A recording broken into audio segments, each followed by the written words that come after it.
What's up, guys, and welcome to the Honest Tattooer podcast. And this week we have another wonderful episode for you guys. And like always, I'm joined by Matt Truiano. What's up, homie? Hey, how you doing? Gabe. What's up, guys? And our very special guest, Joe Capobianco, in the building, man. What's up? Welcome. Woo.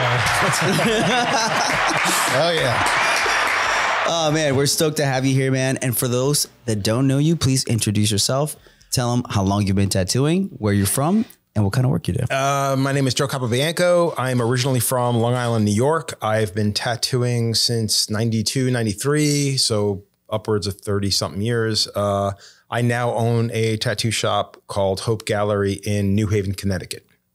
Amazing, man. Awesome. Awesome. And, you know, for those of you guys who know, like, Joe has been someone that has inspired pretty much all of us on this podcast, and to have you here, man, it's truly an honor. I appreciate that. I'm glad I was able to work here a couple of days and actually hang out and,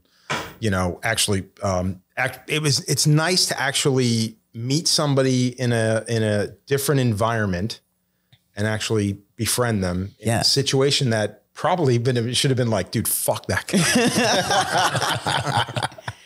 So this week we're going to talk a bunch of different topics, and we were just having a little chat about tattooing, about the state of tattooing, and about how a lot of our industry has taken different turns, some not for the better, and some has created, something kind of like an avalanche of things and has kind of gotten out of control.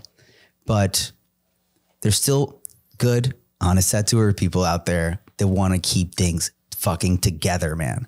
And the only way that's going to happen is if there's more of us. And I think that this episode, I hope that it motivates some of you younger tattooers that are out there to try to keep things in the right lane. And hopefully you understand where we're coming from and you don't take it from a point of like, we're fucking being gatekeepers and that we're trying to prevent people from being in the tattoo industry.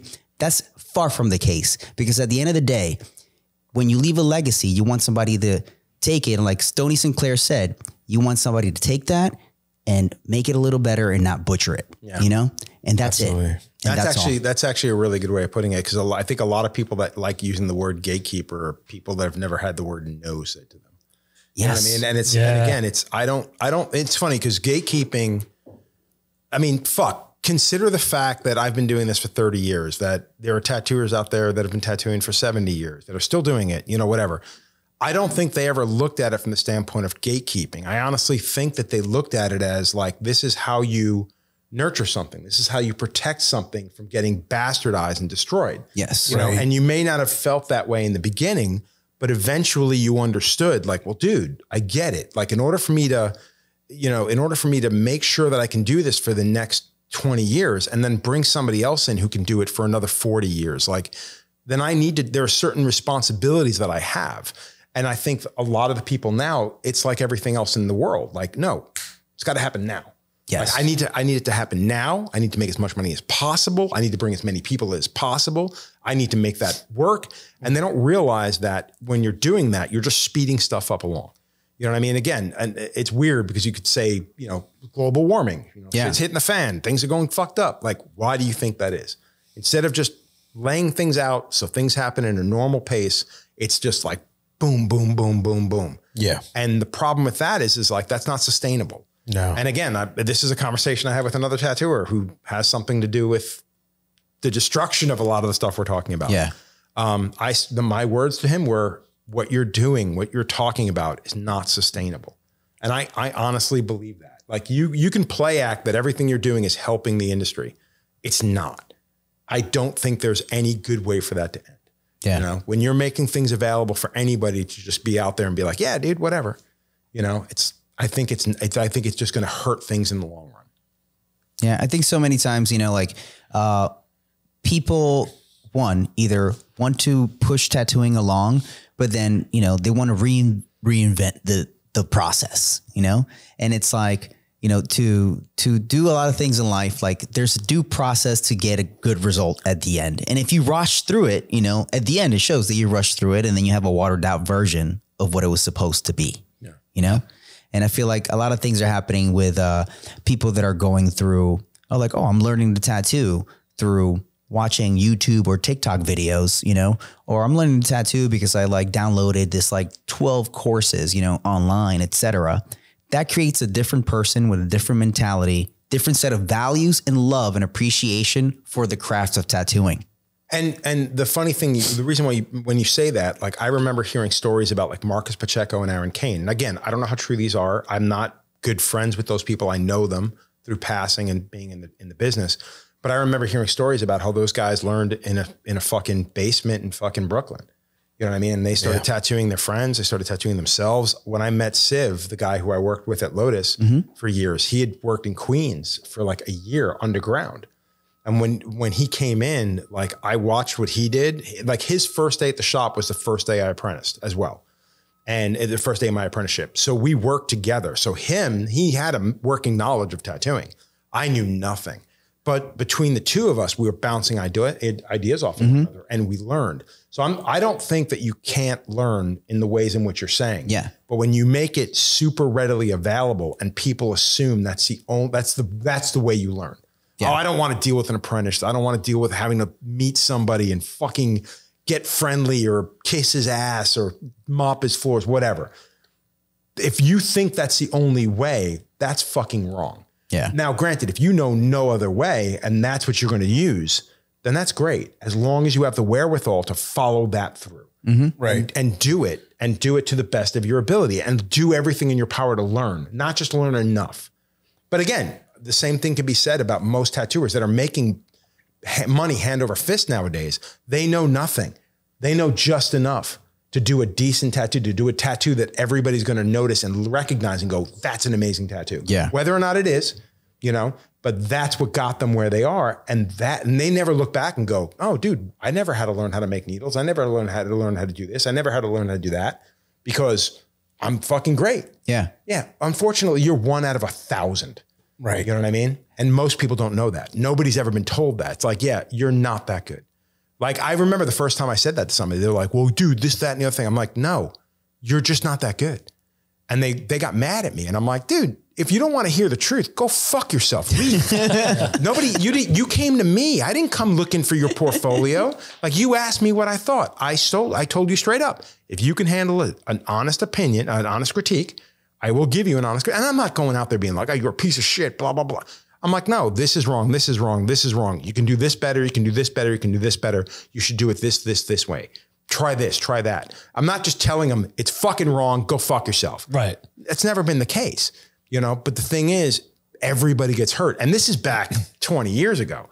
Now you pull a stunt like that, you say anything ill about somebody's fucking work, they're going to lose their fucking minds. Dude, what's crazy is we do a lot of critiques on this show. Yeah, I've seen this. Yeah. And the people in the comments who were not critiquing their work, they're still getting offended on other people's behalf. Yeah. It's like, dude, it's not your tattoo. What are you talking about? It seems they're getting more offended than probably the person that's 100%. Dude, when 100%. Tattoo Truth Fairy came out, do you remember Tattoo Truth? Yeah, absolutely. So when that came out, dude, you had motherfuckers coming out and being like, oh, what the fuck do you guys know? Maybe the person didn't take care of that tattoo. Maybe that's just poor Dude, shut the fuck up. Yeah. Like, this is the adult table, man. Yeah. Like, nobody asked your fucking opinion. This isn't about like what you think is the situation. We're giving our honest thoughts on the fucking photo. And not for nothing, if you can't look at two photos side by side and see how fucked up one is, then obviously you need to jog the fuck on and get off of this fucking, this particular page. Like, this is not for you. This is for adults that are angry at the way things have gone. You apparently like living in fucking La La Land and looking at your tattoo through a phone. Like, that's like saying, oh, you got tattooed by such and such? Can I see it? Oh yeah, shoot, let me get you my phone. It's on your arm. Yeah. Oh, no, but but you got to see this though. But it looks better on the phone. Oh my gosh. That's dude. Like, are you fucking kidding me? Like, it's on your fucking arm, dude. That's the whole point of a fucking tattoo. Like, let me see it. Like, let me see it. Exactly. So that's the kind of stuff we're dealing with now. That's the world we live in. It's like everything is digital. You know what I mean? Like, don't get me wrong. I get it. Like, you want your stuff to look as amazing as possible in a portfolio. I'm an artist. Before I became a tattooer, I was a wannabe fucking graphic illustrator. I was doing t-shirts. I was doing whatever. And you do want your work to look as amazing as you can in a digital format, in a format that people have in front of them. They don't get to see the original painting. They got to see this. So I get that. But as a tattooer, I think you have a duty to have your stuff look as true to what it really looks like. I've had people be like, why do your tattoos look like shit? I'm like, because that's what they look like. Like if you looked at it in the fucking room right now, that's what you'd be looking at. Yeah. You know what I mean? Do I want it to look better? Yeah, but I also don't want to jerk my client off before he sits down and goes, man, you know, that black's not as black as it did. Yeah, but dude, have you ever seen a tattoo that black? Yeah. No. Well, there's a three things that I think that are been huge with the rise of digital format kind of worship of tattooing, right? One is for the people that are learning digitally, they may be, like you said, maybe that's the way to learn. Maybe they figure out how to tattoo. Maybe they learn that way. But guess what? Most of those people, they're terrible with people. They got no chance or opportunity to really learn how to talk to clients, how to coach them to get a good tattoo, to teach them what a good tattoo is. You know, they didn't learn how to just be like, hey, look, I'm going to like, this is your idea. I'm going to just change that idea to something that could be better, something that's better than what you expected. You know what I'm saying? Like that's one huge thing. Another is that all the digital media, now it's like, that's above the reality, you know? It's become more than what the actual end product that you see and get to live with. And then we were talking about this over dinner yesterday that, you know, you'll go to a contest and you'll see a tattoo and you're like, oh, that tattoo looks cool. And you're like, how old is that? And it's like, oh, that's only like a few months old, but it already looks like it's been lived in a few summers, you know? That's, I think to me as a tattooer, that's the most blatant smack in the fucking mouth. Yeah. Is the fact that when you look at something that's getting mad accolades on social media that you've seen on any one of these, you know, like any of these numerous fucking fan sites, while again, I give those credit. I give it credit that it's getting out there, but it's not doing a true interpretation of what is a good tattoo. And again, I hate doing the contests, all that bullshit. Cause to me, it's lip service, it's bullshit. It's fucking just jacking people off. Yeah. You know, because they're like, oh, I want an award. Who fucking cares, dude? Yeah. You won an award in fucking, you know, Muskegon, Michigan. Congratulations. You know what I mean? Like you were one of 5 people that came out.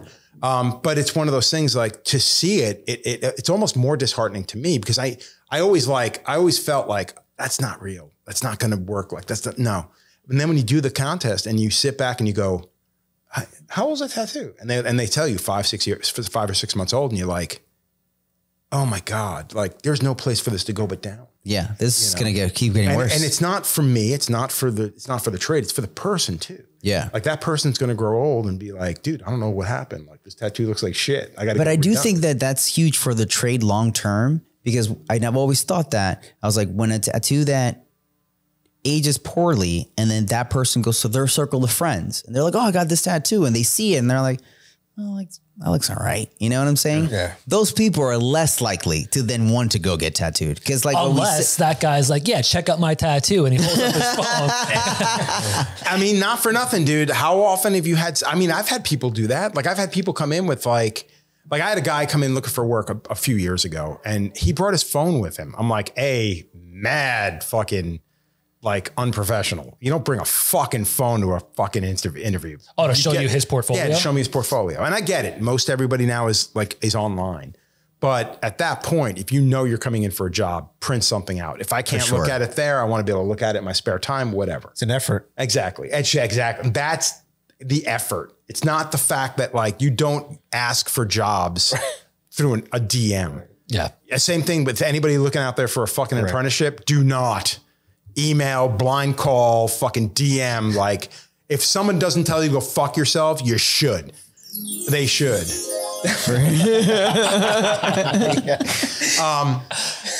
But again, it's where we are and it's the generate, like, because people don't want to listen. They're like, well, that's how we do stuff nowadays.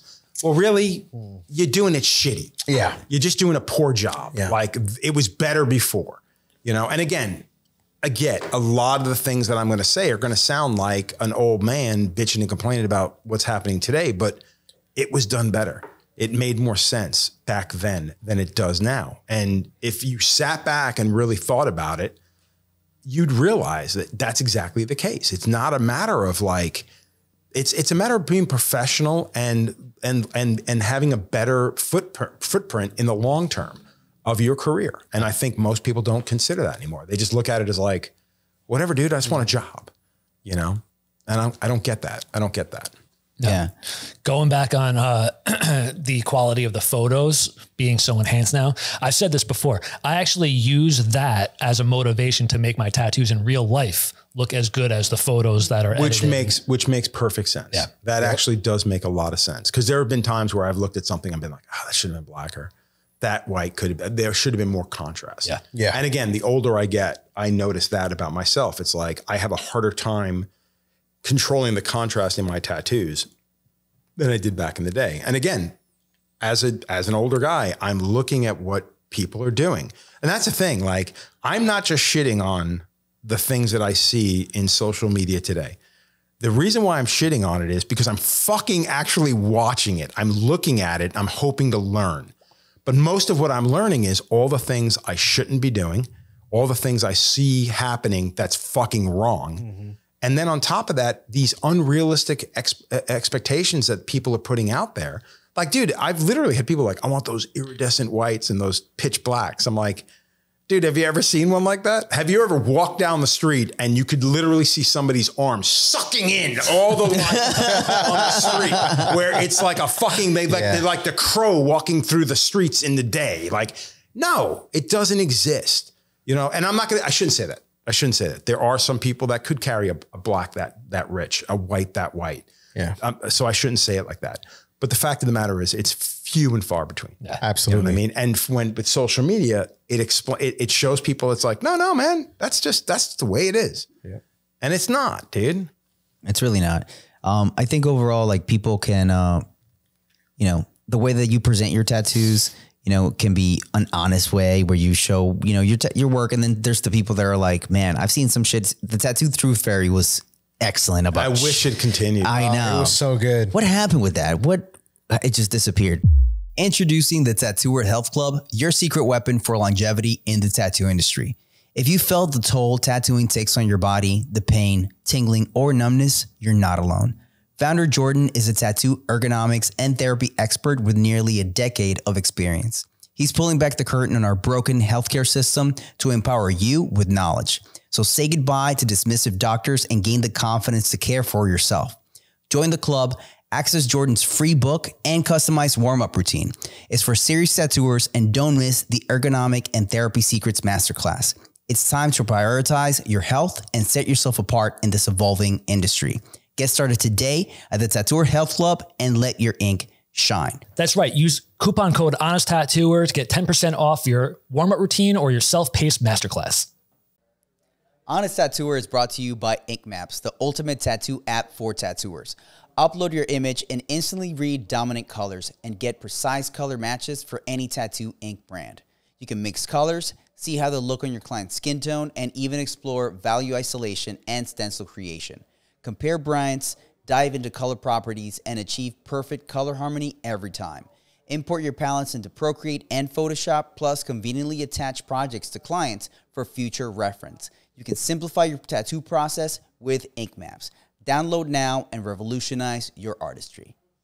Use coupon code HONESTTattooer for 50% off your first year subscription.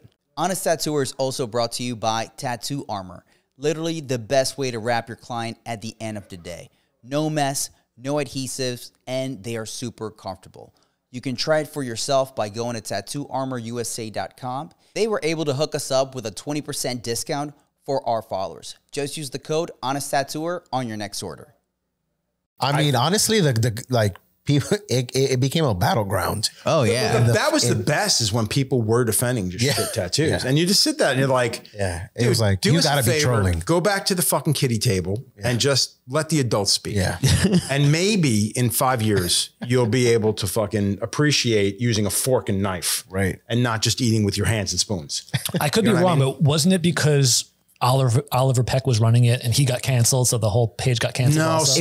It was behind. It was a. I don't think it was. First of all, I don't think it was Oliver. And neither do I. Somebody else said it was Seth. Yeah. Again, I don't. whoever did it, bring it back. Bring it back. Oh man. Bring it back. Because it was hurting feelings, and even I with loved the cancellation, who fucking cares? Dude? Yeah. And the best thing is, I don't think I'll ever cared about the cancellation. Nah. Because you didn't care. I remember when those fucking photos first came out. And again, this could be grounds to get me canceled. But I remember just being like, oh, damn, funny. And then like letting it go. Yeah. Because that's kind of what you did. Yeah. People have different senses of humor. I mean, dude, I grew up in a day of Andrew Dice Clay. Yeah. You know what I mean? Do I think he's funny back then? Yeah, he was crude as fuck. And I laughed at some of his stuff. I don't agree with it. I don't, till this day, I watch it and I still find it cringy. Even from then, I found it cringy. But the fact of the matter is, dude, we live in a great wide world. And it was comedy. It was just supposed to be, Exactly. you know, not every joke is going to be funny to everyone. Exactly. And you got to just live with it. And I think it's funny because we were talking about Matt Rife the other day. Yeah. And like, so that joke, when I was watching it, didn't land for me. I wasn't offended by it, but it was like, it didn't land. Like, whatever. But the aftermath of it, I found hilarious. so for those that don't know, give a little bit of backstory on that. So Matt Rife has a Netflix special out right now. And like the opening joke, he's talking about walking into a restaurant and the hostess has a black eye. And he's talking about, oh, well, you know, I bet if she could cook, she wouldn't have that black eye, get her a job in the kitchen. And all the feminists were like trying to cancel him and like calling him out. And his response to that, he put out a public apology with a link. And he's like, oh, you know, here's my public apology. Click on this link. You'll see my written out apology. You know, and it's a link to buy a retarded helmet, like a You know, it is one of those things like fearless. Exactly. You know, and you need more of that, dude. Yeah, I mean, and true. it's nice to see some comedians coming back and just being like, you know what? I'm unapologetic. I don't care. Yeah, I don't even care anymore. Was it Bill Burr? Oh, Yeah. Bill Burr is one of my favorites. And again, dude, like I was watching something. I was waiting for you guys to open. I was outside watching his thing about adulterers, like guys who got caught with a woman, and how the woman is the one that steps away and gets millions of dollars. Yeah. And she's not being called out as being a whore. And when he first said it, I'm like, oh my God, fuck. I can't believe you just said that. And then you sit more, if you think about it, you go, he's not entirely fucking wrong. I was like, this is kind of fucked up, you know? And especially when he goes deeper into the conversation. And again, you can't take me on what I say. You got to watch it. But it's true. It's one of those things where it's like, dude, just back the fuck up.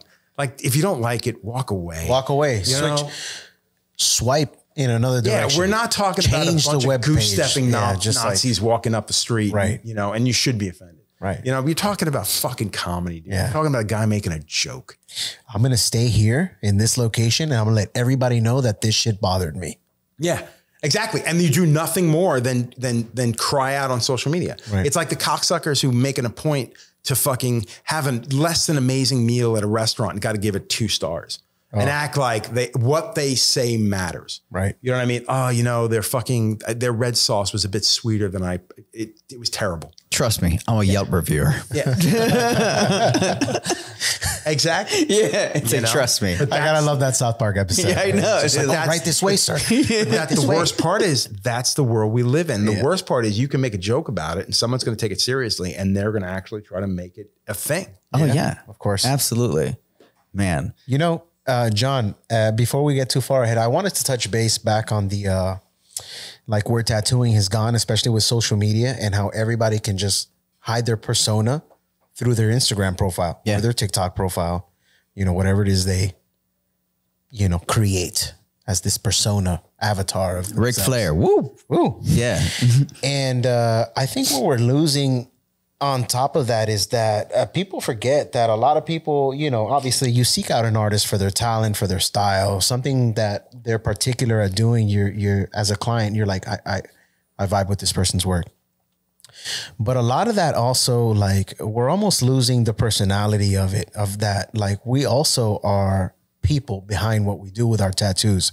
So there's personality, like, there's a lot of character that goes on. Like, sometimes we form bonds and friendships, and there's a lot of like realness that's completely being like the soul of it is kind of being just like, It's all being watered down. So a lot of these people who didn't have like, and I'm not even just saying like proper apprenticeships, but just experience and time with different forms of clientele, different ethnicities, just cultural backgrounds, different levels of just like income, like let's say, and just like, and a lot of people are just skipping past all of that, especially with the people that have no experience, that are just like, I'm going to specialize in this and that's all I'm going to do. And they just completely suck at everything else.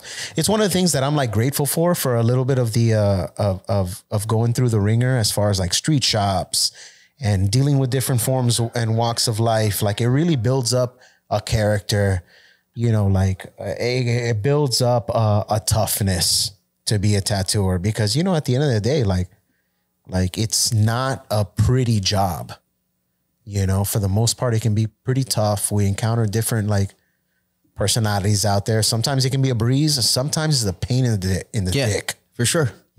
For sure. And if you get too used to just having, the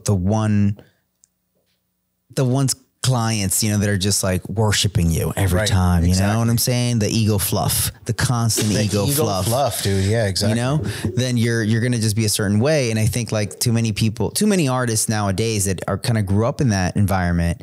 As soon as somebody says like, no, I don't want it, I want it like this, they're immediately like, I'm gonna lash out like a spoiled brat. Flustered. I'm a spoiled brat. Well, it's funny. So from the flip side of that, I look at it from the standpoint of like clients. Like, I don't know how many times you've had a client come in. I'm the first one. I've got people I've done sleeves on, whatever. And I remember one of the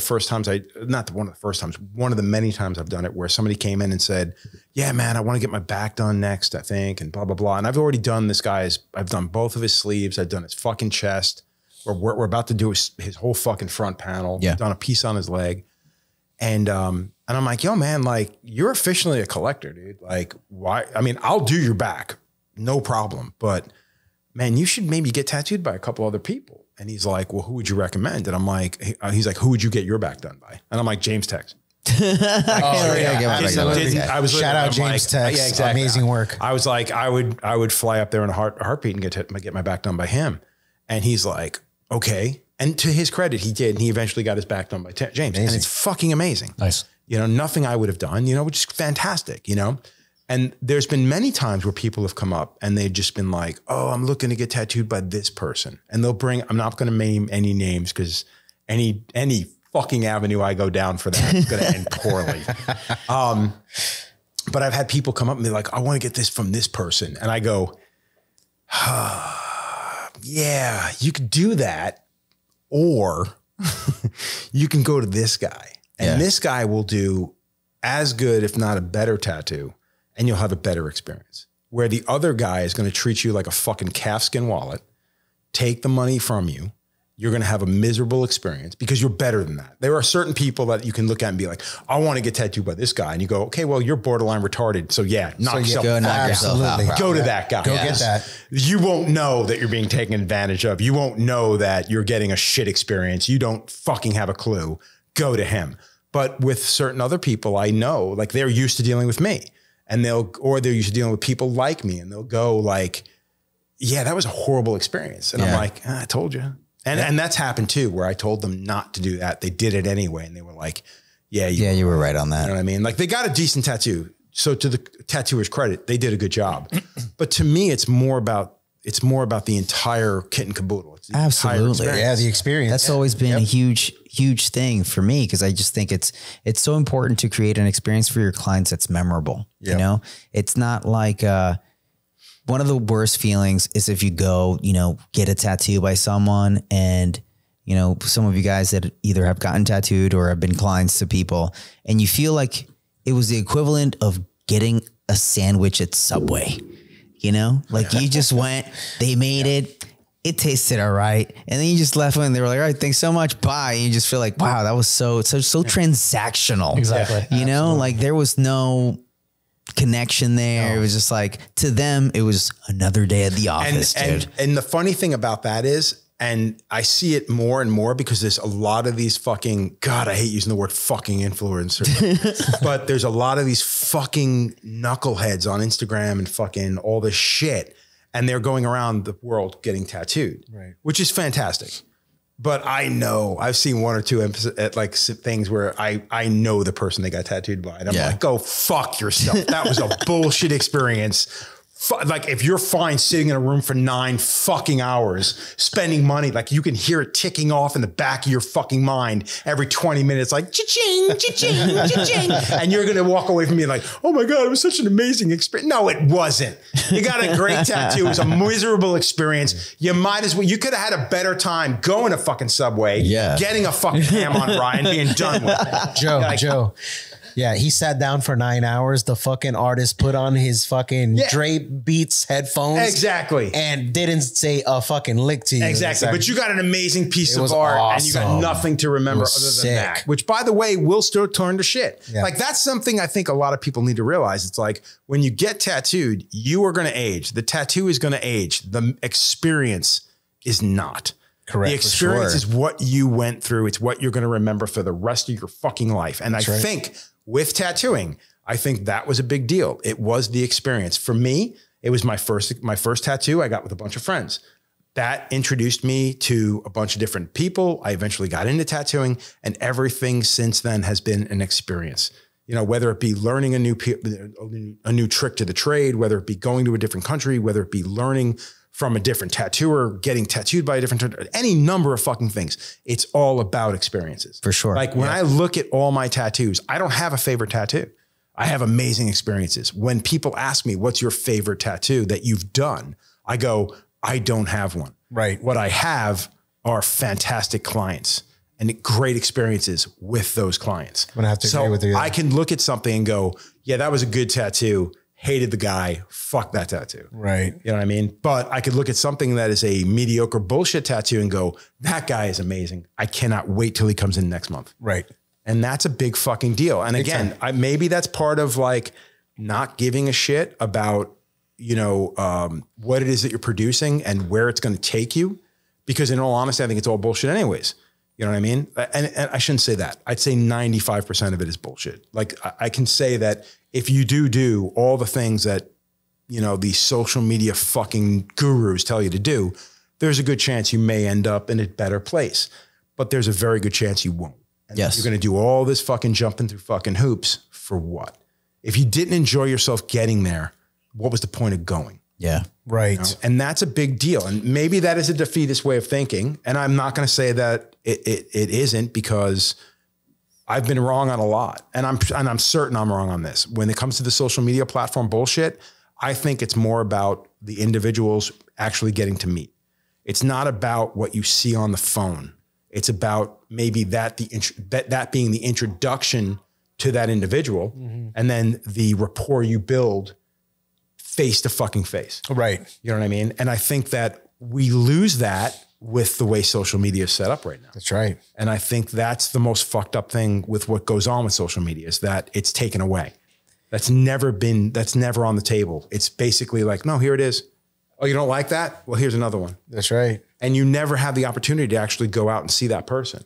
And because it's designed to make you not want to. It's designed to make you stay on your phone. And the longer you're there, the better off that. Like you'll spend more time looking at artists that you might want to get tattooed by and never get tattooed. Never get tattooed by them. I think, you know, social media is an amazing tool, and, you know, it's something that you can use it to, you know, connect with new people, connect with new clients. And I think it's one of those crazy things where a lot of times a tattoo that you do may not be the most like social media popular tattoo, but that experience of what happened that day was, you know, like if other people got to see what happened that day, that connection that you had with your client, you know, like how the vibe was in the room and how it just felt great. You know, if you could translate that and put that into a reel where people saw that and they're like, God damn, that looked like a fucking fun time in that tattoo shop. Yeah. You know what I'm saying? I'm like, I want to see what that's like. I want to live that, you know, I want to feel that way. I was thinking about it today on my drive here. What would it be like? Because all of us started tattooing at a time where social media was not a thing. Wasn't a thing at all. Right? Yeah. What would it be like if, let's say, a couple of months from now, Meta, Twitter or X, whatever it's called. They're like, you know what? We're done. We're out. shutting this down. No more. What are tattooers going to do? Because I feel like anybody who started within the last couple of years, they rely so much on just having a social media presence that they don't know how to actually provide like a good experience that goes word of mouth from person to person. Well, here's the fucked up thing about that. It's not just about the people that want to learn. It's also about the people that are already there on the hill or already on the mountain. Mm-hmm. Like, so back in the day when I first met Philip Liu, it took me going to Switzerland and meeting Philip Liu. And to me, like, I knew who Philip was because of tattoo magazines and because of other tattooers that had been tattooed by him and had nothing but amazing things to say about him. So to me, he was the guy I wanted to meet. And when I got to meet him, this is before the internet. You know what I mean? I got to meet him in person. I think that's the problem you run into now because social skills are at such a fucking low. Way low. That not only does the fan not know what to fucking do, but the dumbass that's on the mountain is sitting there going, whoa. Yeah. It's so quiet. Like, there's no ding of a fucking bell. Like what the fuck? Yeah. Like, they don't even know what to do. You know what I mean? And again, it'll come back down to a more archaic form of social media, which is magazines. You know, and again, I am a firm believer in magazines. Like, so, and this is a shameless fucking shout out to a friend, Tony Ciavaro, just released a fucking magazine called Skin Art Paper. And it's a fucking magazine. Nice. And it's fucking phenomenal. And I remember asking him about it, like over I was talking to him on the phone. And I'm like, dude, God bless you. This is incredible, man. This is amazing. And he's like, yeah, dude. He's like, I just wanted to make a magazine that is not about photorealism. There's no photocopy pictures. There's no photocopy black and gray tattoos. This is all tattooers, and it's mainly new school. Yeah. But these are tattooers that drew all their shit, have an original idea, and actually put it on the skin, paper, or canvas. And I'm like, that's awesome. That's amazing. That's cool. And dude, not for nothing, the second issue just came out. There are people in here I've never heard of. And again, that's with Instagram and the world of social media and all the bullshit it brings. There are people in his magazine I'd never even heard of before. And I'm sure they're amazing too. And they are tremendous. Yeah. They are tremendous. And the best part about it is it's on my fucking shelf. So if I want to see it, I pick it up and I open it up and I get to see it. I don't have to hope that I can find it on my fucking phone. On your feed. Because I can't remember where the person's from. I can't remember the motherfucker's name because he's got some fucking weird fucking Instagram name with like, yeah. So it's one of those situations where it's like, it's here. Yeah. And that's something I think that a lot of people just don't fucking get.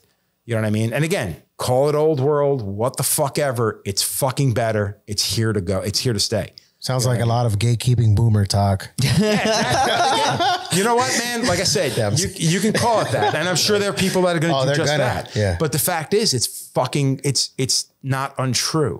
I also wanted what I'm telling you is there. It's never going to go away. That's right. And you highlighted a very important name in anyone that's been tattooing like for quite some time is like, if you don't know who Philip Liu is, number one, and you're a tattooer, don't even contribute in the comment section right now. Do a little research, and then come back to us. Yeah. I mean, it's one of those situations where it's like, if you get caught up in what's going on right fucking now, I get it. It's what's happening in the moment, especially if you're on social media, is overwhelming. There's nothing but boom, boom, boom. Shit's coming at you left and right. You know, it's amazing tattoos. I get that. But there was so much, I don't want to say better, but there was so much more cool shit going on back in the day as well. And I think you need to look back on stuff. I mean, some of the illustrators I look back on, and this has got nothing to do with tattooing, but just from an artist standpoint, I'm looking at stuff from like, Bernie Wrightson, Richard Corbin, like some of these artists from like the comic book days and illustration days that are just, they were amazing in their day. And nobody is doing what they did in the 70s now. And if you're not willing to open yourself up to that, or you're just hoping it's going to come across your fucking feed because you heard me say it right now on the fucking podcast and your phone fucking recorded it and Instagram is going to remember it tomorrow and it might actually pop up and in some fucking insane way, you're going to go, oh my God, that's what Joe was talking about last night. Right.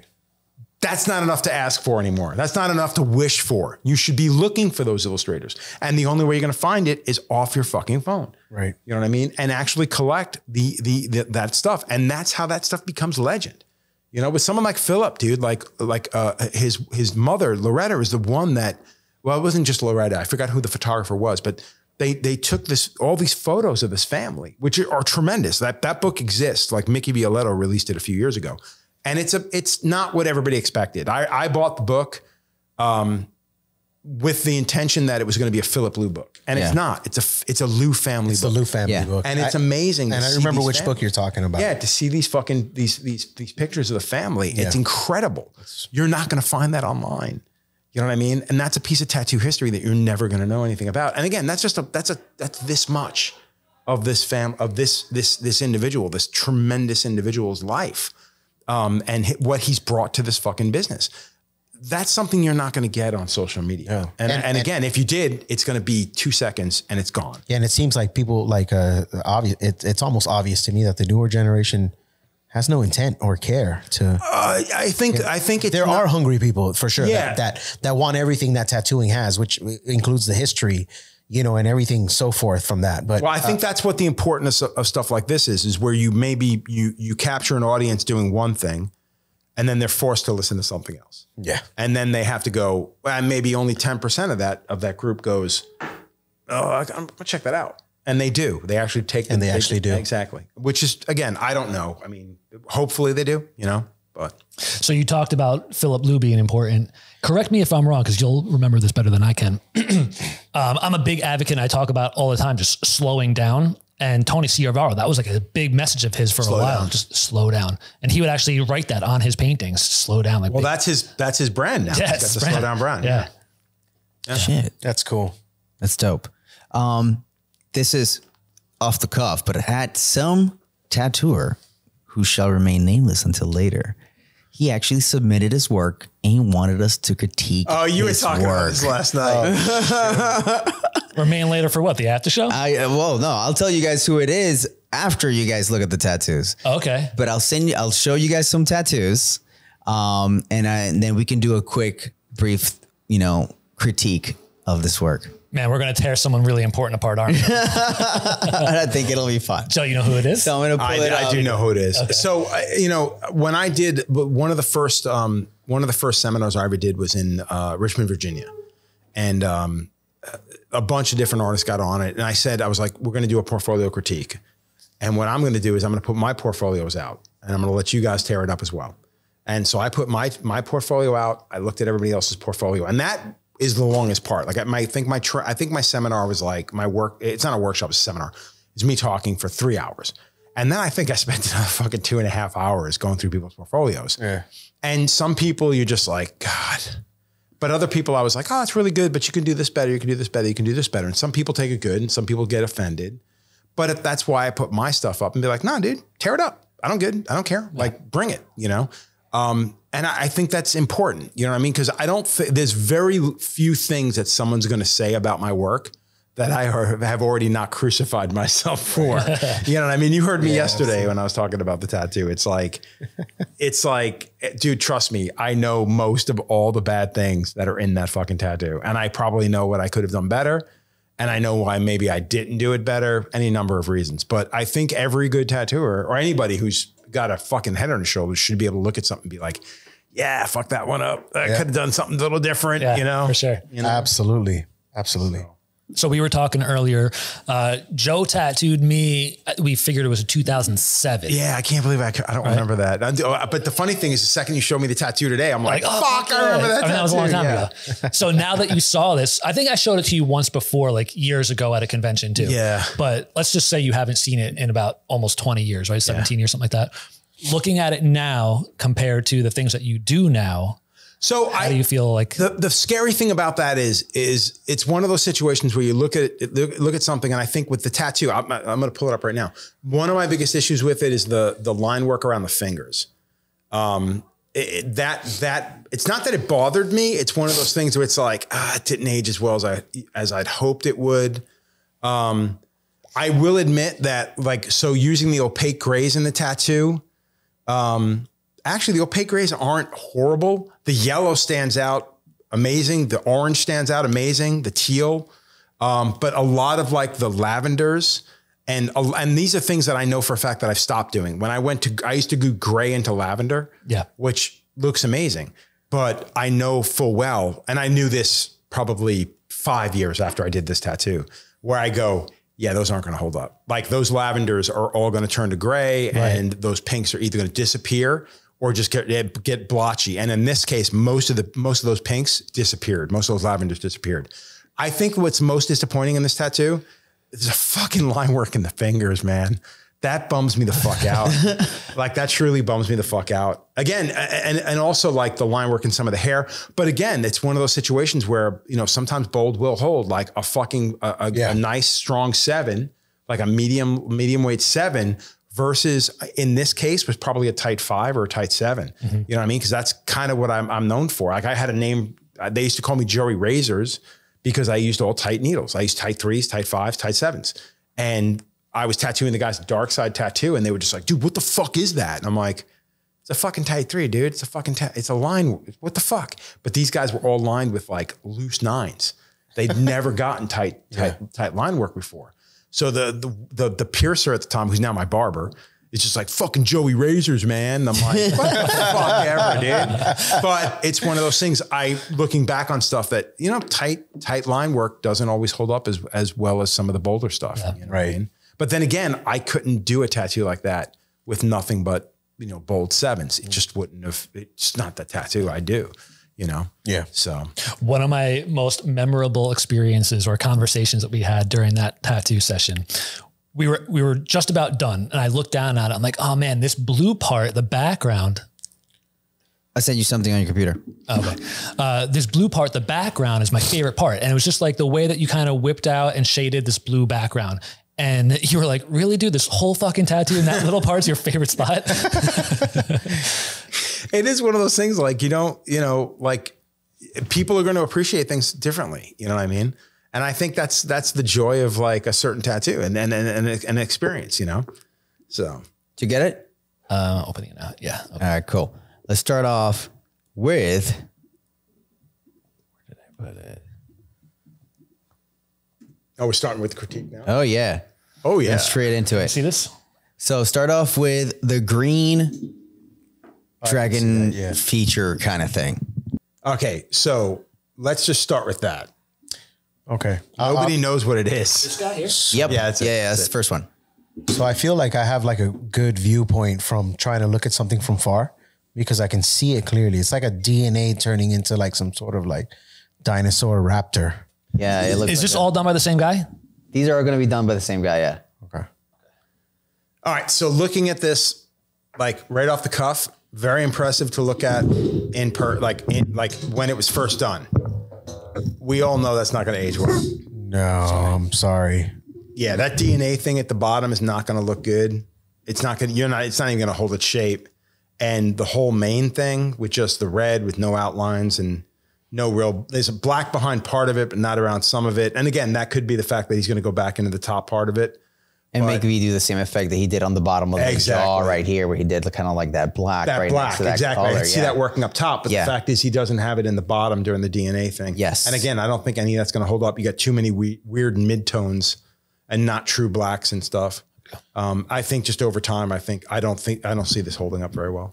I think there's a thing with like when you do textures in tattooing where where it's like you can do it, but you probably shouldn't do it. Yeah. Yeah. There's always you could, because you have like that technical ability to do something, but it's like not in tattooing though. Paint that. Right. So that's exactly what I was going to say. Like, this is a phenomenal piece of artwork. Yeah. Absolutely. And like, yeah, if that was an illustration, that's part of the reason I pulled back from doing a lot of this stuff is because I saw stuff over time and I'm like, I don't want to go back into tattooing this piece. Like, yeah, it's just not holding well. It's not going to hold well. So just know not to do it anymore. Right. Like a lot of the stuff that people are doing with tattoos as a medium is incredible, but, and this is a big but there are things that work and that don't work when it comes to time and how a tattoo is going to hold up. Yeah. Well, that's important. I think, but that's the thing is too, is a lot of people are just they're going to look at something like this. I don't care. Yeah. I love it right now. That's true. Right. And I'm like, dude, you got to grow with that tattoo. Yeah. You know, like my forearms, I've been very fortunate. Like the two pieces, like the two biggest pieces on my forearms, mean, these things are almost 30 years old, man. Yeah. And they look fucking amazing. And when you look at something like that and you look at something that you may have wanted to tattoo or thought that like, oh, I blew that away back 20 years ago. Now fast forward 20 years and look at the tattoo you think you blew that away with. Right. And then look at the tattoo that fucking fact of the matter is it blew you away 20 years later. You know what I mean? And that's the thing. It's like, I remember walking, like when Ledger tattooed my forearm, I think it was maybe 6 months old. And I remember walking through, what convention was it? It might've been San Francisco, like Tattoo Tour San Francisco. And I remember seeing Guy Aitchison, like on the other side of the fucking room. And like you're walking and you see someone that's, oh, it's Guy Aitchison. And then you notice he's looking right at you. Yeah. He's fucking giving you like dead set in the eyes. I'm like, is he looking at me? Like, what the fuck? And he's fucking making a beeline. And he literally walks up and he grabs my arm. Let me see that thing. Oh my God. He's like, I saw your arm from across the room. And I'm like, oh, cool. Weird, but cool. Like, yeah. And I was like, this is Mike Ledger, blah, blah, blah. And he's like, that's amazing. That's beautiful. That tattoo still looks like that. And I mean, I was thinking the same thing today when I saw that. Yeah. Things have like, calmed down. Like things of like, you can see it from 100 feet away. I think it's 27 years old, 20 years old. When I first walked in and you were tattooing, I saw your arm and I was like, shit, I remember that tattoo when I was getting tattooed by you in 2007, thinking how cool that looked back then. It looks just as good now. Dude, this changed the way, like, so this tattoo from Mike and then this tattoo from Kapczynski, when I got tattooed by them, and this is where the importance comes from getting tattooed by people. Don't listen to them on YouTube. Don't listen to what they have to say on Instagram. Don't fucking listen to them at a fucking seminar or workshop. Get fucking tattooed by them, because there is no better experience than getting tattooed. Absolutely. You know, and I remember getting tattooed by both these guys and watching them and talking to them and being like, oh, that makes a lot of sense. Like the way he laid this out, the way he did this, the way he did that. And it changed the way I did everything. You know, I mean, if anything, I can say at this age in my game, it's like the reason why I'm still going out and talking to people and doing guest spots and watching what other people are doing, younger, older, whatever, is because I need to learn. Because the fact is 30 years in, it doesn't fucking matter. You know what I mean? You still can learn. You 30 years later, you can still learn. Yeah, and I think that is the biggest constant in tattooing. It doesn't matter if you've been tattooing for 2 years or 30 years, you are literally still learning. Yeah. And like, I think the biggest difference between that, like 30-year tattooer that's still learning, they're learning from their own shit that they've seen, just like you're looking at your own work and you're like, oh man, I made these things. And that's why I love to see tattooers that, you know, that I looked up to, you know, before I even picked up a tattoo machine and seen their work evolution and change because they've seen, oh, this color, oh, that didn't work. Just like you explained, I was like, oh man, I used to do these fades because I love the way this looked and it looked sick. And you're like, and then I learned at one point, I'm going to change this up. I think in 5 years, you're going to see the whole neo-trad fade or neo-trad phase just turn into something like, ooh, what happened to all those fucking light teals and that fucking toothpaste blue and the fucking, that solid yellow field? Yeah. Like you're going to look at stuff and be like, no, that's not a good tattoo. Yeah. Yeah. Because you can't, I mean, it's hard. I mean, there are artists that I genuinely admire.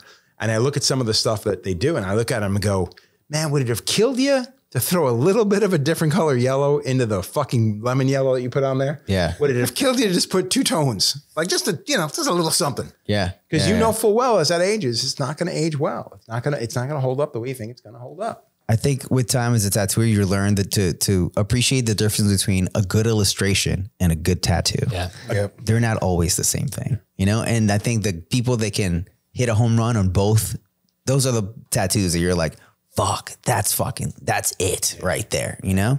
And the bitch of it is you don't know that that's what it was until that home run lands 20 years later. Yeah. Yeah. That's right. You know? Absolutely. When you see that tattoo, like, how old is that? I'm like, oh, this thing's 12 years old. And you're like, fuck, that looks still so good, you know? Like one of the most impressive tattoos there, I was like, I had to stop and like ask this person. I was in Barcelona and at the tattoo convention, and this guy was walking around, no shirt.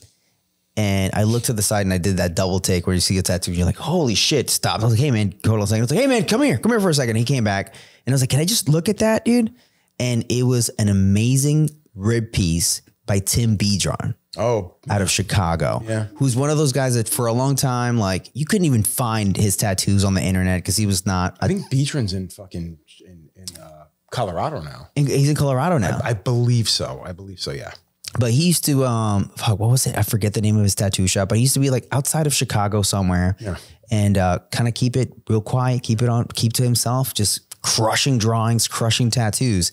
And the tattoo was a diver underwater, and it's full an illustration, fully drawn, and the diver his helmet is filling up with water. Whoa. And he's being strangled by some eels underwater, and he's going down.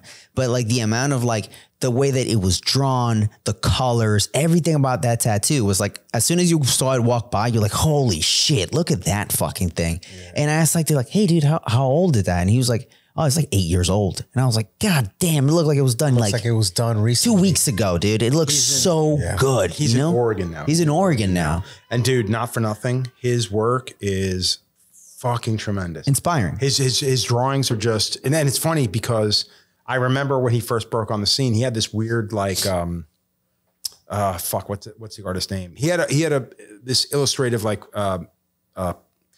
I don't want to say cartoony. It was just like figurative stuff. Yeah. Now the stuff he's doing is a lot more in the way of like kind of wildlife-y. Yes. But dude. Avid fisherman, by the way, Gabe. Yeah. Oh, I hit him up. Hey, you bass fish? I bass fish, bro. Dude, Let's go. and the illustrations are fucking tremendous. Oh, absolutely. I And love his tattooing hasn't skipped a beat. His illustrations are incredible. Like he's just a tremendous fucking artist in general. Yeah. Tremendous. Yeah. His Instagram for you guys, so you can look him up, is Only the Dead Are Smiling. That's a good, yeah. I just had to look it up. Only the Dead Are Smiling. Yeah. Which is freaking phenomenal great. fucking phenomenal artist. artist. Let's go to this alien Slideborg Red Riding Hood thing. Yeah, let's do that one. Hold on a second. I'm going to have to get up. I'm going to have to get up for this one. Get up close. Screen. Boom.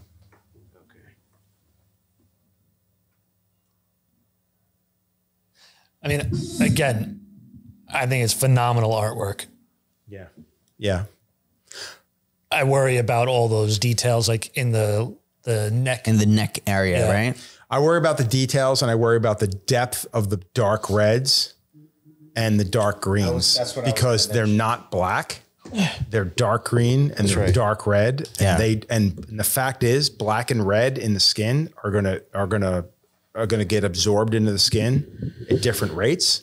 So you're not going to end up with a faded dark red. You're going to end up with patchy blacks with reds or patchy reds with blacks. Like you're not going to end up with a lot of the stuff. And the details in the neck are just entirely too much. I mean, it's a beautiful illustration. It's a beautiful illustration. It's also really not as big as you'd think it is. Yeah, what is this on a thigh? It looks like a thigh. It looks like a thigh. Yeah. Like I would have brought that all the way down to that little ditch, that little bit between the flowers, and brought it up another 2 to 3 inches on the hip. Yeah. Just to give it more room, especially to get those details. And it's possible he's planning on doing more around it. True. That's why he didn't. But realistically, there's already a lot going on in that thing. Right. You know, there's already a lot going on in it. I think that's one thing in tattooing, you know, when you, and this artist, you know, he loves to paint, really good painter, spends a lot of time doing that. I could see that. And it's like, you know, when you do that on a canvas and then you get the opportunity to continue to make art, you know, on people, you know, it's hard to turn that. There's got to be a disconnect. Yes. There's got to be a point. It's funny because I remember the first tattoo gathering or second tattoo gathering they did up in Massachusetts.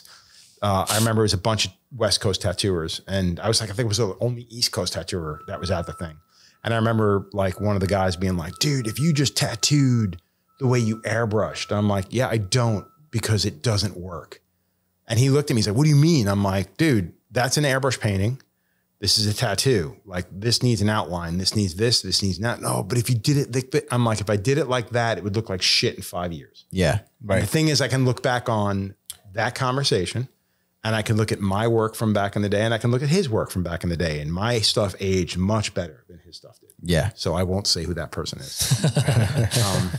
So yeah, so that means a lot. Again, it's got nothing to do with the moment. It's got to do with the long term of things. And again, you take a step back from fame and from internet fucking, fantasy, because you've decided to do the tattoo that you know the person is going to age well with, is going to be happy with when he grows old, versus getting the moment of accolades and the applause now. Yeah. Because it's not about the applause now. It's about what this person lives with for the rest of their lives. Absolutely. Right on. Right on. I think then we should go to this, probably my favorite tattoo out of the ones that were submitted by this artist, which is probably Sounds so ominous by this artist, I know. But I fucking love this tattoo. Which one you got? The gorilla. The gorilla. Gorilla. Okay. Same artist? Same artist. Oh man, you know what's crazy is that out of so obviously this person is A really good fucking tattooer. Solid all around. I mean, and I know this artist, so I know he is a good, solid all around. So this is where I'm seeing personally, like, and it's not because I'm like biased towards traditional, because I love traditional and I do a lot of different styles, but I like just his technical ability here, how he applied this tattoo. This thing is solid. I think it's solid. I think it's solid. I mean, and I can see how solid it is without it. It doesn't look like one of those tattoos that has that really strong CPL filter. Yeah. You don't even need it. For it to look that smooth without the filter, that's like, and that's what these are the pictures people should be fucking seeing. Hey, Joe, Yes. You know what I mean? But again, listen. I get it. We live in a world of fucking HD TV, dude. Yeah. Like, okay, let me ask you a question. I want to double tap that 8K looking picture. You know? Well, that's the thing that gets me with that. Like, so when was the first time you guys were in front of a television that was like high definition bullshit, and you saw the movie growing up as a kid, and then now you go and see it on one of these high def televisions, and it no longer looks like a fucking film. It looks like video. Yeah. And that's the thing that drives me fucking crazy. And the worst part is we live in a world where generations of kids or people have grown up not knowing what film looks like. Right. Not knowing what an actual, I don't even know what the dimensions of the film would be, but not knowing what film actually looks like on a fucking screen. All they know is HD. And not for nothing, fuck that. Like, I don't care if you can see every pimple in a person's fucking nose. It doesn't look good. Yeah. Like, it's certain It's things. too much. I just don't, exactly. I don't need all that. I don't want to see that. I want to see life on celluloid. Yeah. Like, I want to see a movie. I want to see a film. I do not want to see video. And that's the difference between this and one of these highly filtered fucking photos, because you're not seeing it in real life. You're seeing the made up bullshit version. You know what I mean? If you want to see Sports Illustrated models all day long, fine. But don't act like that person's living and breathing and walking, and that you stand any fucking chance whatsoever. You know what I mean? Like, you stand a better chance with fucking, I can't even name anything.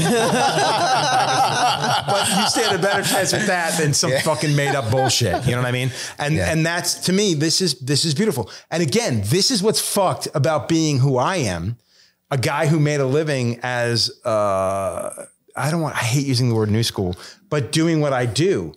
But the fact of the matter is, you cannot walk away from what is a good, solid, traditional tattoo. Right. And know full well that no matter what, you don't like the fucking image, that is a good fucking tattoo. It's just, well done. And that is a good fucking tattoo. Correct. It hits all the points. You're like, that shit looks tough. It looks good. It's going to age well. It's going to age And that's just it. It's just going, forget all the bullshit, like tough, whatever.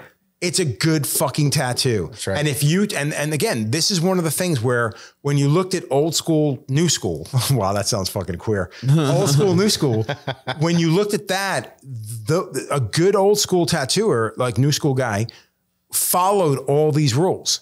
The only thing they did was, well, I'm not going to go to skin. I'm going to pack that bitch with yellow. Right. I'm going to put white in that area. I'm going to do this. I'm going to do that. I mean, even today, dude, I was doing that piece, the voodoo girl.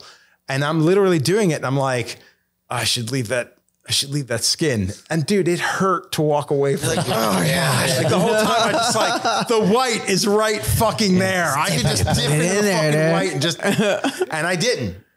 for most of it. Yeah, yeah. Most of it was pretty solid, but those certain areas I left open, I left skin. And that's something that shows like there is something to be said for like being able to step back. And that's one of the reasons I think I've always had a problem with traditional is the fact that I can never stop.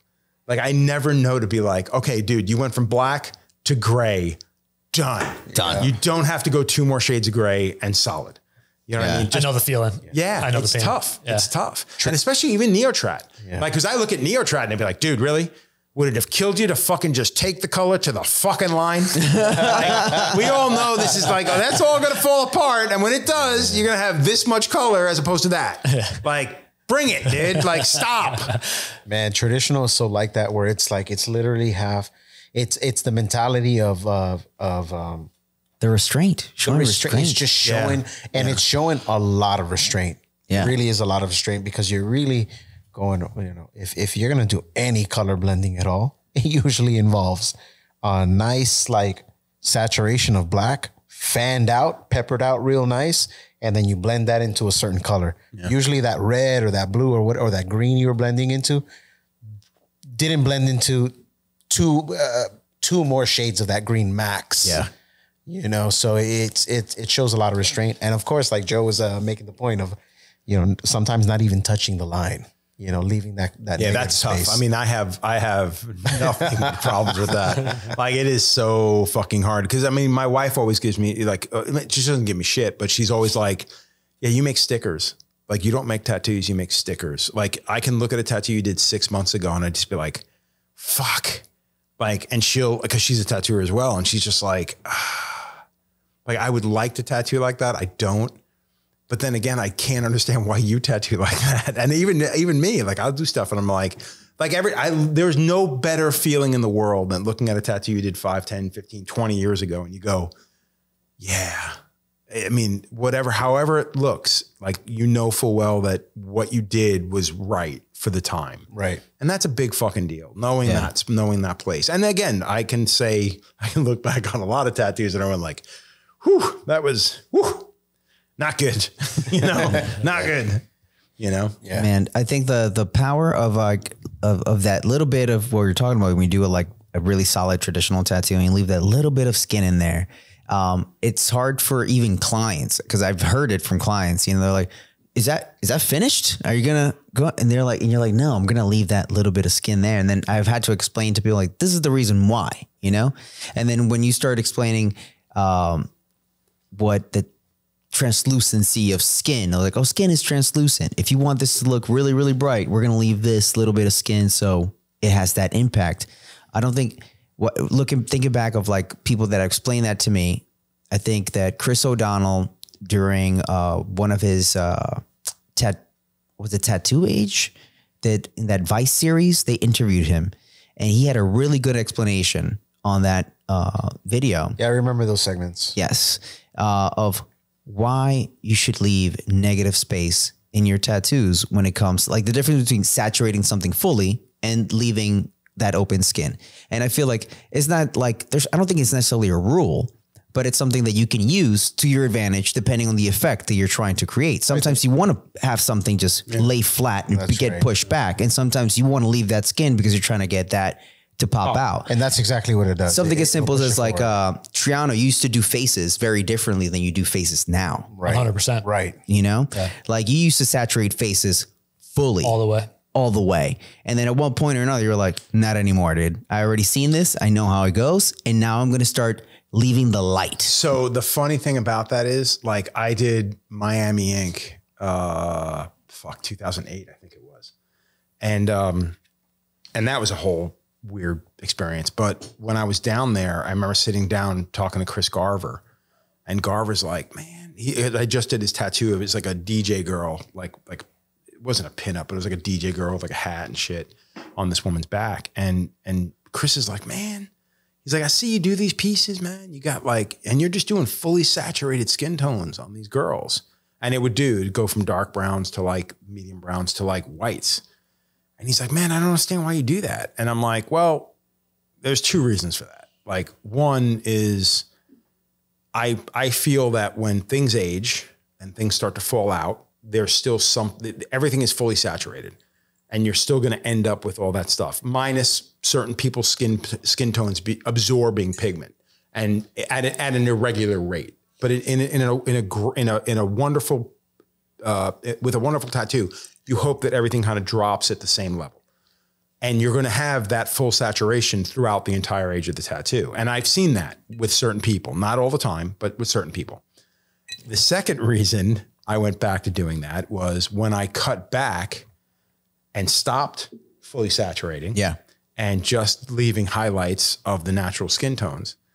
I got called out fucking hard, dude. I had like a half dozen people being like, yo, dude, what the fuck? What's with this whip shading fucking browns, you're dude? slacking on the blends. Exactly. Like, what the fuck? Why aren't you saturating? Like, what the fuck, man? Like, you're holding back? Like, you're doing this, you're doing that, you're doing that. And I'm just like, motherfucker, like, that's what everybody else is doing. Why can't I do that? And literally, like, I got guilted into it. Like, it was Eric Merrill. He's just like, dude, what the fuck, man? You stop fucking finishing your tattoos? And I'm like...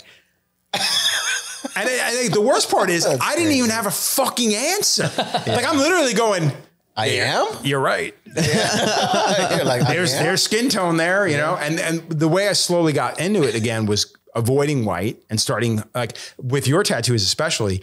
It might've been at that point too, where I looked at it and was like, okay, we're just going to pack yellow. Yeah. I'm not going to do white. I'm going to do yellow. I'm not going to do fucking white. I'm going to do light pink. I'm not going to do, and you pack it with a color versus white. You don't go to a white highlight, you go to a rim light color. And that works for certain things. The problem being now is there's more people getting tattooed. There's more people of color getting tattooed. There's more people with the Hispanic tones or fucking darker Asian tones or whatever. And the fact is you can't do that anymore. It doesn't work for everybody. No, exactly. No, so you really have to pick your battles. So it does come to a point now where I need to figure out, I'm like, all right, no saturation on this. We got to leave this open. And it's hard. But again, now it's like when you're known for a certain thing, people look at it and be like, oh, fucking guy cheesed out. He just fucking, he cheaped out. He saved himself 20 fucking minutes by not putting in the lightest tones, you know? So it is one of those things where it's like, God damn it. Like if I just done traditional tattoos my whole career, it wouldn't be a problem, you know? That actually leads to a question I wanted to ask you. Being that you've had this iconic style for so long. So you can't. No, just let me finish. No, yeah, so I'm shutting up. I'm shutting up. Because you have, right? I mean, there's no denying that. Is it more of a conscious effort to continue that style, or is it just like that's your natural go-to? So we were talking before off camera, and I made a comment about being overwhelmed by everything I see, and I've always been a fan of other people's art. I don't like what I do. I like what other people do. And people have always said, why don't you just do what that person's doing? And my whole point has been, I can't do it as well as what they do. So why would I do that? I'm going to do my own thing. right. And I always looked at it when I reproduced a Gil Elfgren tattoo, or I reproduced, and this is way back in the day, we're going back to the early 90s. When I reproduced a Gil Elfgren tattoo or a piece of artwork or George Petty or fucking Alberta Vargas, whatever, these pinups, I did it, but I did it where it would make a good tattoo. You know, when I started doing my own thing with it, I started being more creative. And that's where I started creating the little lip and the fucking big eyes and the fucking perky nose, whatever. So I did that because I felt it was important to have a recognizable style. And at the time it made sense. I had well over a decade of doing what I do, what I'm known for doing, and people coming up for what I do without having to brand it. I never had to create a brand. I never had to name it. I never had a title for it. You know, I just did what I did. Everybody's like, that's a Joe Capobianco tattoo. And until this day, there is no greater fucking honor or, you know, some pride to have somebody go, dude, I walk down the street and people I don't even know will stop me and be like, is that a Joe Capobianco tattoo? And it's because of the colors I use, the style in which I draw, whatever. For good or bad, because it's not always a good thing. But it's a big deal. And then with Best Ink, when we did the TV show, it's like, okay, now you got a brand, because everybody's got a fucking brand. So I did the blood pudding thing and the dark pinups and the capo gal and whatever. And I started branding stuff. And then it got to a point where I'm like, I don't really like what I do. Like I like what he does. I like what he does. I like what this artist does. I mean, there's tattooers in this business. Like I love what Dave Coing does. I fucking dig Oni O'Leary from fucking Australia. Love that stuff. Yeah, it's amazing. I can't do it because I don't do it as well as they do. Yeah. And if I did try to do it, and don't get me wrong, when I do Flash and stuff like that, I will ape the fuck out of their stuff.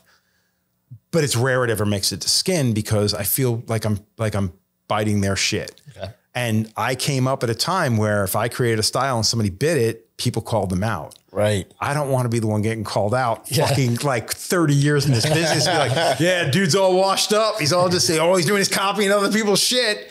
And honestly, that's a lot how I feel. So it is a double-edged sword. Like I love the fact that people recognize my stuff. It is a little bit heartbreaking that not as many people, while they recognize it, like, yeah, it's really cool. I don't want that. I want this. You know what I mean? So it is a bitch. But I'm also very, very, very, very much of the opinion that if there were more people like me, there'd be less people like everybody else. And I think that's the thing that aggravates the fuck out of me. And when I get on my high horse and I bitch and complain about where the trade is right now, it's because there aren't more people like me. There aren't more people who stand out in a fucking crowd. You know, there aren't more people that can sit back and go, yeah, I just do what I do and that's all I do. And people are fucking happy to get it. Right. And people are willing to recognize that that's who I am and get tattooed by me. You go to conventions now, and if you stand out in the crowd, they're going to look, all right, cool. Next guy. Oh, cool. Black and gray fucking, St. Michael. I want that. Black and gray fucking Neptune head. No, I want that. You don't want the one that was drawn. You want the one that was copied. That's been literally copied probably a billion fucking times at this point. You know what I mean? That's the problem with social media. And this is where I get on the high horse where it's like, get the fuck away from it. Learn to fucking think for yourself. Stop thinking that that's right. And that's the only way it should get done because you saw it on fucking Klein. Right. And that's the thing. When people come to you, they look at them like, I want whatever. But they only want what they've seen. And the worst part is, as a tattooer, and as a tattooer trying to make a living, who owns a shop, who wants to make a living for the rest of his life, you sit back and go, all right, fine, I'll do it. You know what I mean? Like, I don't take photos of those. Like, I mean, I've got like 5 fucking Poseidon something or other, in the works, a sleeve, a leg sleeve, fucking chest panel, whatever. I'm not going to take photos. Every now and again, I'll take a fucking reel. Not a reel, excuse me, a story. And you'll see it for 24 hours. And then that bitch is gone. You know what I mean? And you might see it in 5-10 years if it looks great. And I'm happy with the way it turned out. And that is no longer possible. And that's no longer popular. And I can go, hey, do you guys remember when everybody was a Greek fucking Orthodox fucking whatever? You know what I mean? Like everybody worship Poseidon. You know what I mean? Then I'll post something like that. But realistically, it's not what it is. So it's a double-edged sword. Yeah. Like back in the day, it was something everybody wanted to be. You wanted to be somebody that people recognized. Now, man, I would love to see more people just do what they do and be recognized for what they do. But with social media, I don't think it allows it, man. Unless what you do becomes popular and 90 other people do it, and then social media recognizes that in the algorithm and makes that the thing. Yeah. And then people recognize that and go, oh, we're supposed to like that now. Yeah.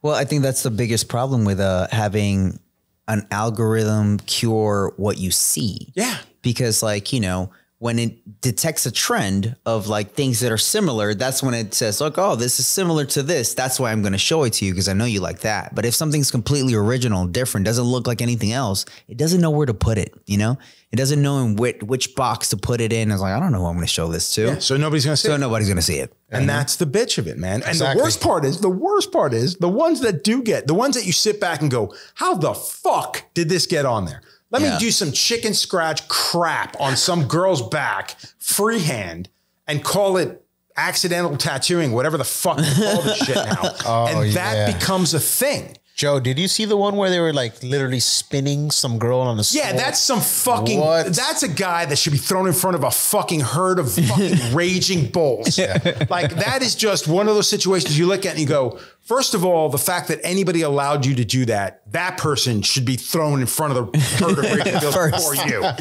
And secondly, the fact that you're okay with doing that to somebody. Like that, and don't call it fucking art. There's an artist named Justin Bua. He wasn't on your season. He came in after. He's an LA street artist who's now living in Texas, I think. Yeah. Because apparently everybody in LA moved to Texas. But he's an amazing artist. He's a tremendous guy. And he's been doing these things on Instagram talking about modern art. Like, is this modern art? And he'll have one of those reels where it's like the picture in the back and he's in the front and he's talking. Yeah. And it's these ridiculous things happening all over the world in these modern art museums.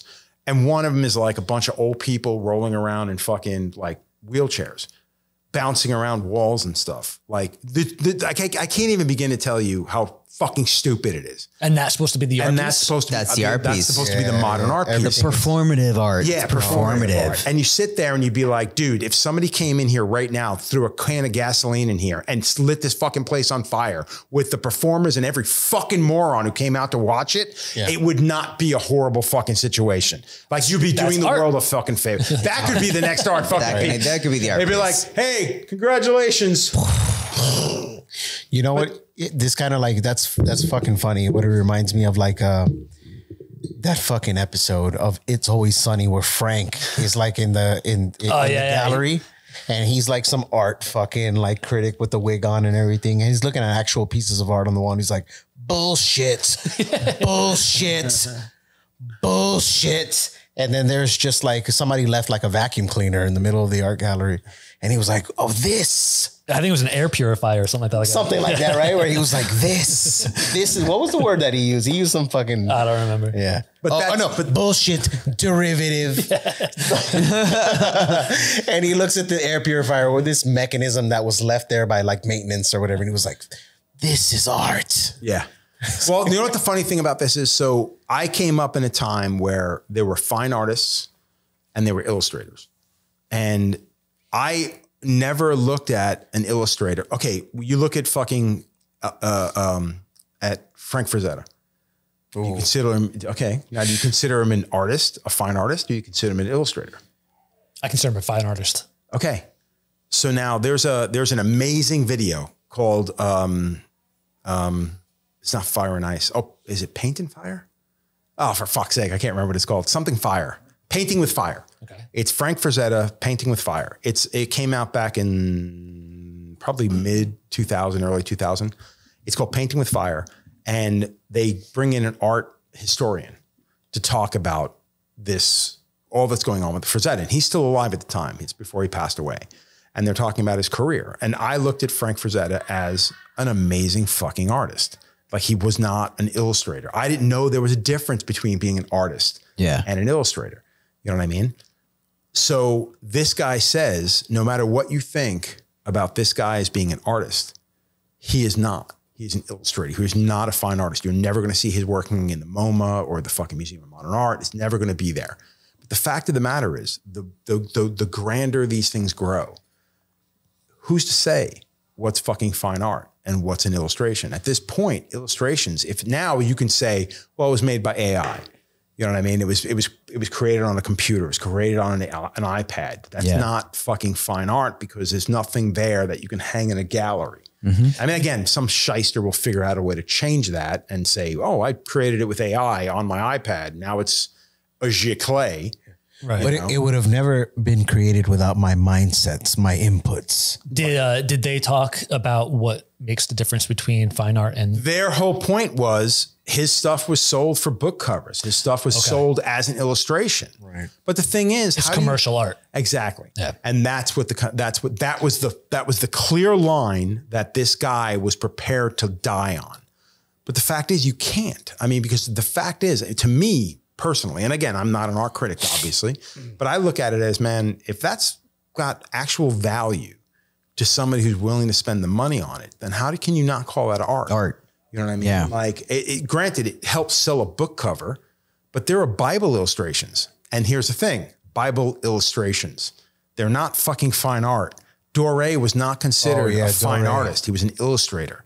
You know what I mean? That's fucked. Because when you looked at it, they didn't look at it as like, oh yeah, I'm going to be published in next week's fucking bio. Oh. Yeah. You know what I mean? They looked at it as like they were creating art just in their own fucking way. It just happened to be used as an illustration for the fucking Bible. That's right. You know what I mean? So that's one of those things. It's like, I don't think we get the opportunity to say, oh no, that's an illustration. Go fuck yourself. Go back to the corner. Yep. These are fine artists. Yeah. You know? So that's a crazy thing. If you do get the opportunity, watch that fucking documentary. It's phenomenal. What is it called? Painting with Fire. Painting with Fire. It's a Frank Frazetta documentary. I think with the whole line of like fine art and illustrations, I feel like fine art is based mainly on the theory or theoretical idea of the piece. That's why like some of these things, like the ridiculous, like performative type of art that you see, it's never supposed to be what you see, but what it was intended by the artist, you know? The cell, whatever the story is behind it, that's what makes it art. And an illustrator actually creates something, even if it's a simple illustration, it communicates whatever idea, you know? It tells a story. It tells a story. It sends a message, tells a story, yeah. Yeah, based on what it actually is, not based on what the story the other way around. You know what I'm saying? Yeah. What kind of story are you going to tell with a banana duct taped to a wall? So again, check out Justin Bua. Like Justin is tearing motherfuckers up. Awesome. And it's done in a way that's like, it's not pretentious, and he's just like could give a shit. Yeah. You know what I mean? He's a tremendous artist, and like it's definitely worth checking out. Cool. Check him out too. Definitely. For sure. You want to wrap this up? We've been going for an hour and a half. Yeah, for sure. Yeah, for sure. I gotta take a piss too. Fuck. All right, we'll wrap it up and go do wee wee. All right, do it. Go do wee wee. Well, guys, thank you guys so much for tuning in to this week's episode. We really hope that you love everything we said this week and that you hate some of it. Yeah. Because, you know, at the end of the day, let us know. Yeah. Because at the end of the day, we're not here to fucking just paint rainbows and butterflies and all this shit for you. We're trying to give it to you straight from the things that we really care about.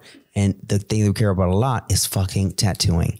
And we're trying to inspire people out there to keep putting tattooing on a pedestal, take care of it, you know, and at the end of the day, just keep pushing it to the right direction. Do a little bit better, not only for yourselves, for the rest of the industry, because we all live and support our families because of it. So treat it with kindness. And if you did love what you saw and you want to show how much you love what you saw, you can sign up for our Patreon. If you go to www.patreon.com/honest tattoo, you can sign up to be a Patreon supporter. Each week we like to mention the new people that jumped on board. And this week we got 2 new people. So we're going to give a shout out to Emily Gee and Imp Tattoos. Thank you guys very, very much. And thank you everybody else who supports the show. Yes. Yeah. And shout out to the mystery artist with his Josh Payne. Thank you so much, homie, for sending out that artwork. And for real, bro. You know, Mr. Ink Master himself. Thank you so much, bro. Yeah. So without further ado, have a great night, guys. Joe, thank you very much for coming. No, thank you guys. Thank you very much.